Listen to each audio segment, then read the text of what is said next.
नमस्कार। मैं आप सबका एस्ट्रो फ्रेंड के रुस्तगी अपने चैनल ज्योतिष की पाठशाला में आपका सभी का स्वागत करता हूं। मित्रों, ऐश्वर्य के ग्रह शुक्र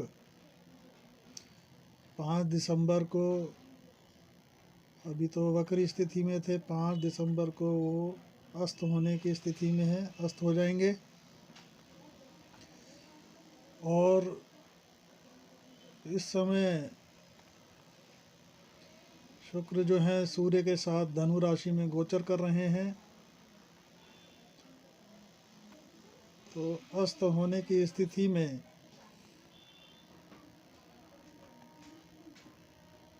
इनका जो असर सभी 12 राशियों पे क्या पड़ेगा,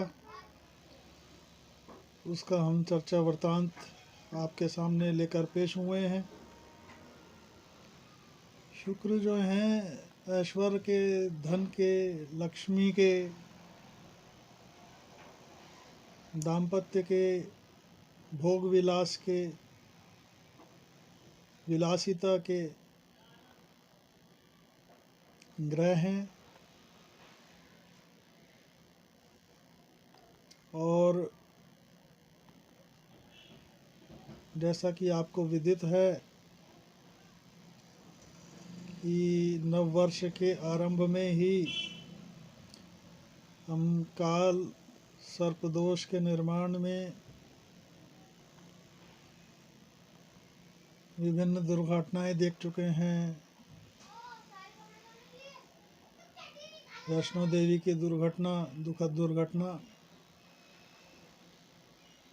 और जैसा हमने अपनी एक वीडियो में बताया था, कोरोना का संक्रमण जैसे ही शुक्र अस्त होंगे, राहु और केतु का प्रभाव ऑलरेडी चल रहा है। तो इस संक्रमण काल में और शुक्र का सूर्य के साथ गोचर करना, तो सूर्य को भी ये अफेक्ट करेगा। तो ऐसे में सर्वप्रथम मेष राशि वालों को इसका क्या प्रभाव पड़ेगा,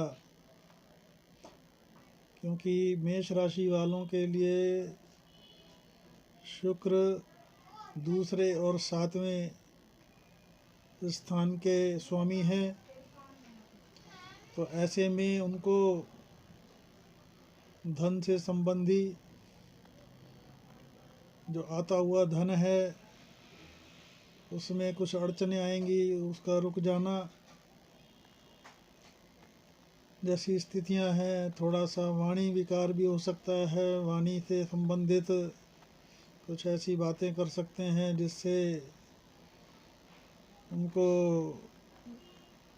काम में अड़चनें आए। तो वाणी पे नियंत्रण जरूरी है।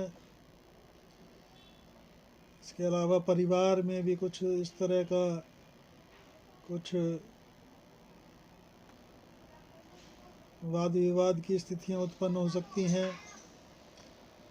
दाम्पत्य में भी कमी दिखाई दे रही है, क्योंकि सप्तम के भी स्वामी हैं।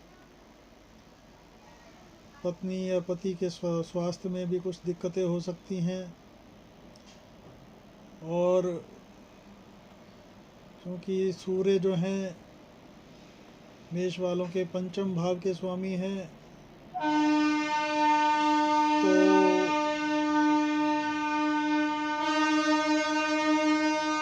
पंचम भाव में संतान से संबंधित, उनकी विद्या से संबंधित कुछ दिक्कतें उत्पन्न हो सकती हैं, उनसे मतभेद उत्पन्न हो सकते हैं। और क्योंकि ये उनके भाग्य स्थान में गोचर कर रहे हैं इस समय सूर्य के साथ, तो कुछ भाग्य में कमी, कुछ यात्राएं जो होने वाली थी वो टलने के योग बनेंगे। और उसके अलावा कोई एक्सपोर्ट इंपोर्ट संबंधित या हायर एजुकेशन से संबंधित कार्य जो चल रहे थे उसमें कम से कम जो है 12 दिसंबर तक विलंब हो सकता है, आगे चीज़ें बढ़ सकती हैं, क्योंकि ये गोचर जो है सिर्फ अल्पकाल के लिए है। क्योंकि 5 तारीख को ये अस्त होंगे और 12 दिसंबर तक अस्त रहेंगे, तो चीज़ें जो होने वाली थी वो कम से कम हफ्ते 8 दिन के लिए टल जाएंगी। तो कम से कम 7-8 दिन जो हैं संयम रखें, विवेक को बना के रखें, और चीज़ें अगर डिले होती हैं तो उसमें इस गोचर को ख्याल में रखते हुए इसका जो उपाय है आप लोगों का, सिर्फ मैं सभी राशि वालों को कहूँगा, एक सिंपल उपाय करना है, गाय की सेवा करिए, और गाय की सेवा करने से आपका शुक्र मजबूत होगा। अब आते हैं मित्रों वृषभ राशि पे। वृषभ राशि वालों का जो है शुक्र दूसरे और छठे अपना लग्न के और छठे भाव के स्वामी हैं। तो ऐसे में वृषभ वालों को चाहिए कि थोड़ा सा स्वास्थ्य का ख्याल रखें। स्वास्थ्य के साथ साथ जो है जीवन साथी के स्वास्थ्य का भी और अपने स्वास्थ्य पे भी थोड़ा सा ध्यान देने की ज़रूरत है। कोई गैर कानूनी काम न करें, स्त्रियों का सम्मान करें, नहीं तो मान सम्मान और प्रतिष्ठा पे चोट आ सकती है। और इसके अलावा सूर्य जो हैं इसमें चतुर्थ भाव के स्वामी हैं, तो चतुर्थ भाव के स्वामी होने की वजह से माता के स्वास्थ्य का और थोड़ा सा परिवार में कुछ वाद विवाद की स्थितियां पैदा हो सकती हैं। और क्योंकि ये अष्टम भाव में गोचर कर रहे हैं सूर्य के साथ, तो ऐसे में थोड़ा सा वाणी पे नियंत्रण और धन संबंधित चीज़ों में अवरोध, इसके अलावा वाहन चलाते वक्त अत्यंत सावधानी बरतें। इस गोचर काल में जब ये अस्त रहेंगे तो और कोई रिसर्च संबंधी काम या कोई इस तरह के काम आपके जो लंबित है वो 7-8 दिन के लिए डिले हो सकते हैं। अब आते हैं मित्रों मिथुन राशि पर। मिथुन राशि में जो है ये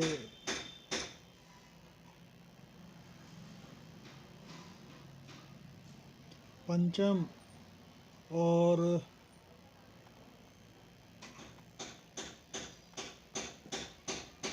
बारहवें स्थान के स्वामी हैं। तो ऐसे में मिथुन वालों को कुछ विद्या संबंधी, संतान संबंधी कुछ परेशानियां ये गोचर काल देगा। और कुछ अगर कानूनी मसले चल रहे हैं तो उसमें थोड़ा सा आप लोगों को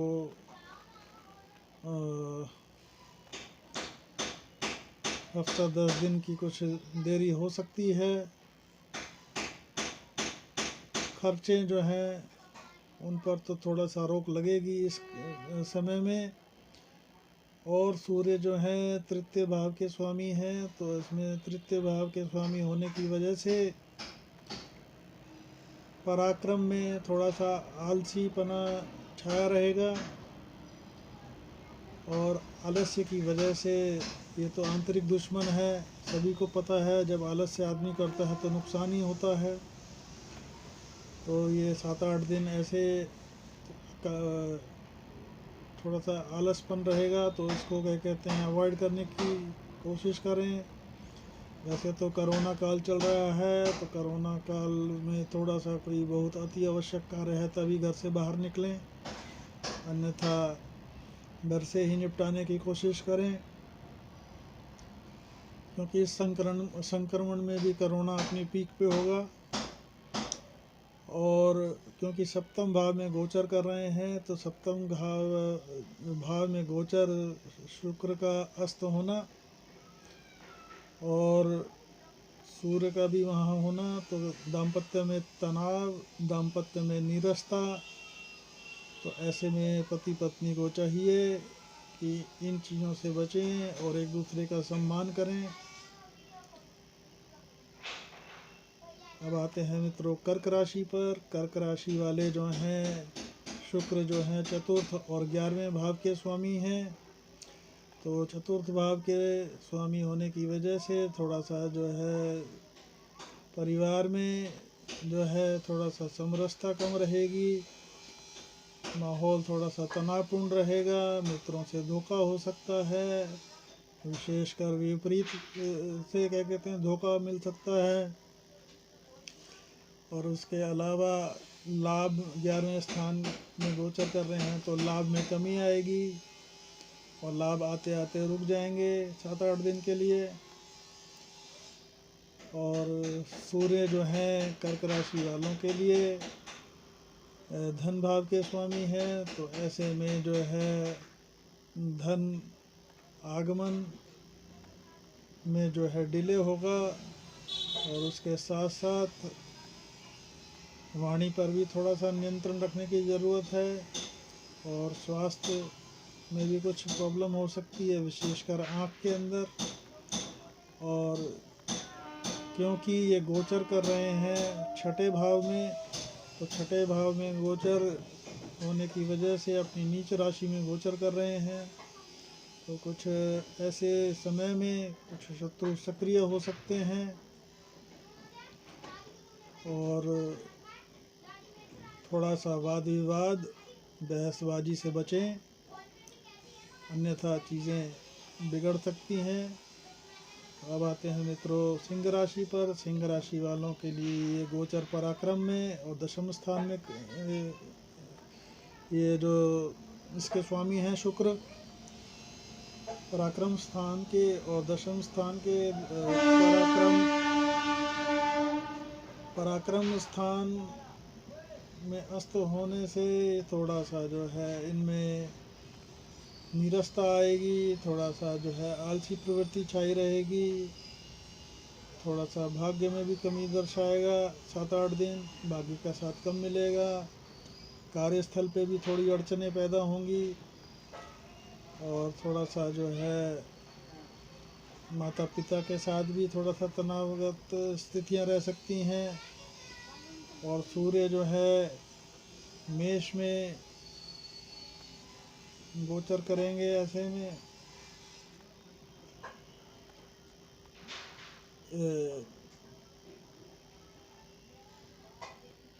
तो थोड़ा सा स्वास्थ्य और संतान और विद्या संबंधी कुछ समस्याएं पैदा हो सकती हैं। तो कुल मिलाकर सिंह वालों को ये सावधानी बरतनी चाहिए। कन्या राशि वालों के लिए जो है शुक्र दूसरे और नवम भाव के स्वामी हैं, तो ऐसे में कन्या राशि वालों को धन आगमन में रुकावट हो सकती है। उसके अलावा थोड़ा सा वाणी में विकार हो सकता है, वाणी विकार के साथ साथ थोड़ा सा स्वास्थ्य परेशानी के साथ परिवार में थोड़ा सा जो है तनाव की स्थितियां हो सकती हैं। और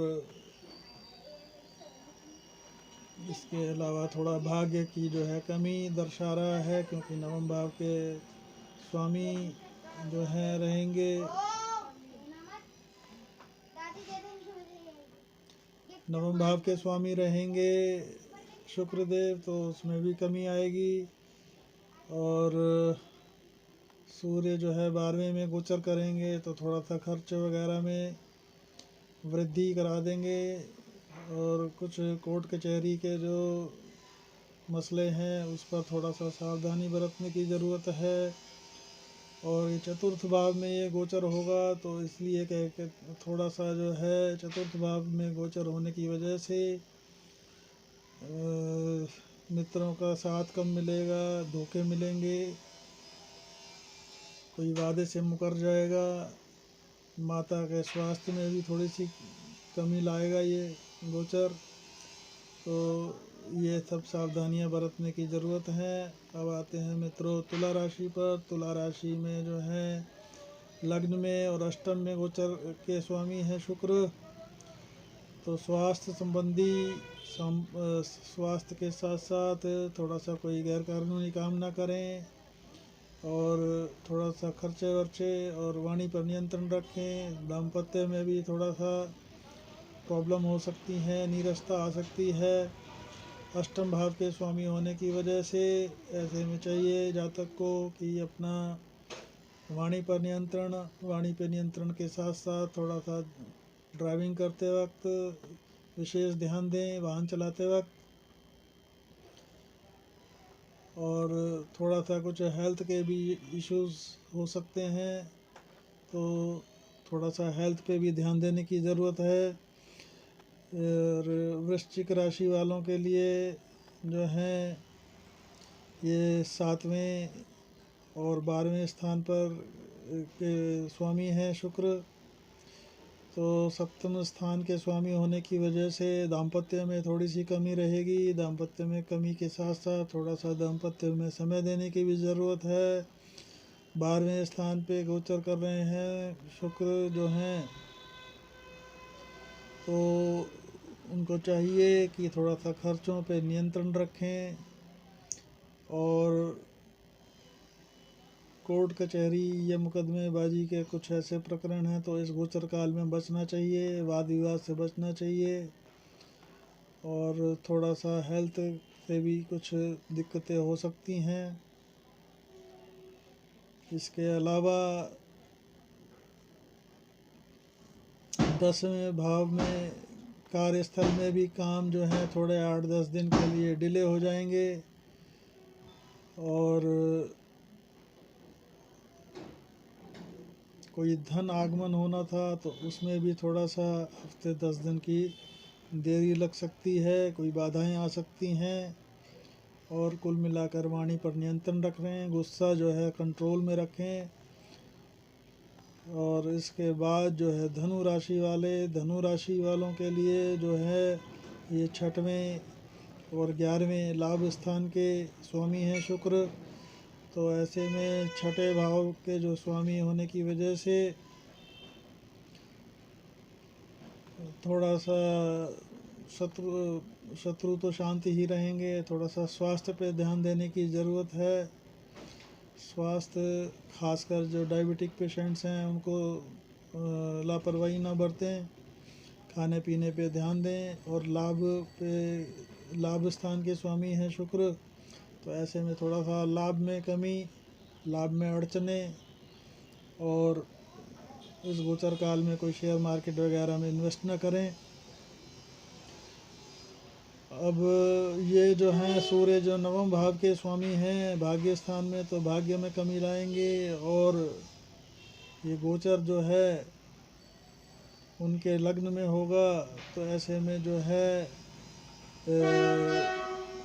धनु वालों को चाहिए कि कोई गैर कानूनी काम ना करें, लोगों से सामंजस्य बना के रखें, वाणी पर नियंत्रण रखें और सबसे मिलकर चलें। अपनी हेल्थ का खासकर ध्यान रखें, अपनी और अपने पत्नी का दोनों का स्वास्थ्य पे ध्यान देने की ज़रूरत है। मकर वालों के लिए ये 5म और 10म के स्वामी हैं, तो ऐसे में मकर वालों को संतान संबंधी चिंताएं, उनकी विद्या संबंधी चिंताएं हो सकती हैं। और कार्यस्थल पे भी कुछ बाधाएं या कुछ विरोध नज़र आता है ऐसे, और कुछ षड्यंत्र भी हो सकते हैं। और क्योंकि सूर्य अष्टम के स्वामी हैं, तो ऐसे में थोड़ा सा हेल्थ इशू और थोड़ा सा वाहन चलाते वक्त अतिरिक्त सावधानी। और अपने 12वें स्थान पे गोचर करेंगे, ये जो ट्रांजिट होगा 12वें स्थान पे होगा, तो ये उनको चाहिए कि मकर राशि वालों को कि खर्चों पे नियंत्रण और नियंत्रण के साथ साथ थोड़ा सा जो है बहसबाजी से बचें, थोड़ा सा वाणी पर नियंत्रण रखें इस गोचर काल के दौरान, क्योंकि गोचर काल कोई खास लंबा नहीं है, सिर्फ एक हफ्ते के लिए है। 12 तारीख को ये फिर से उदय हो जाएंगे, लेकिन वक्री होंगे। अब आते हैं मित्रों कुंभ राशि वालों पर। कुंभ राशि वालों पर जो है शुक्रदेव चतुर्थ और नवम के स्वामी हैं, तो ऐसे में परिवार से संबंधित माता से चले आ रहे तनाव में वृद्धि हो सकती है, और थोड़ा सुख साधनों में कुछ कमी या डिले इस तरह का कुछ हो सकता है। कुछ मित्रों से जो है मतभेद और इस तरह का कुछ गोचर काल दिखाएगा।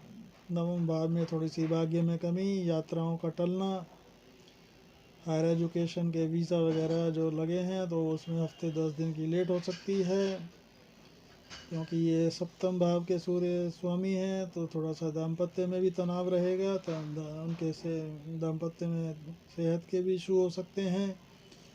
और ये गोचर 11वें भाव में करेगा, तो ऐसे में 11वें स्थान पे लाभ स्थान में कमी दर्शाता है ये गोचर। तो ये हफ्ते 10 दिन के लिए थोड़ा सा संयम बरतें। अब आते हैं मित्रों मीन राशि पर। मीन राशि वालों के ये गोचर शुक्र जो हैं तीसरे और 8वें भाव के स्वामी हैं, तो ऐसे में इस गोचर काल में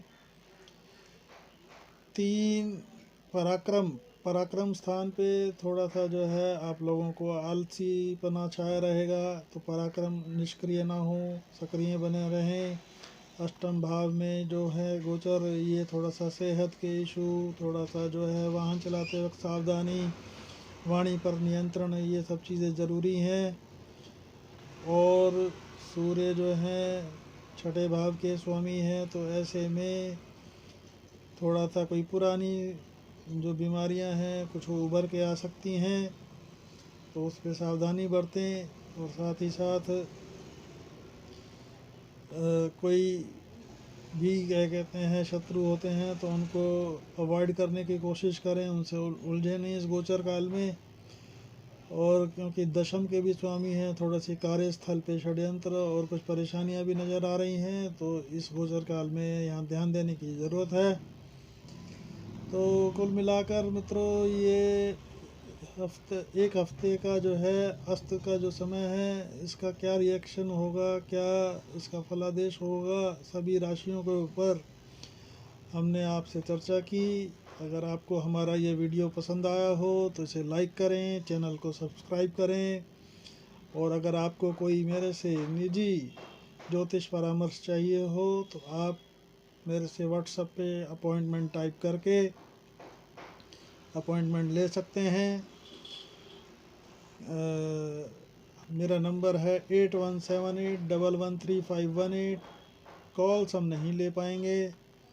और इसी के साथ नमस्कार, धन्यवाद, वंदे मातरम, जय हिंद।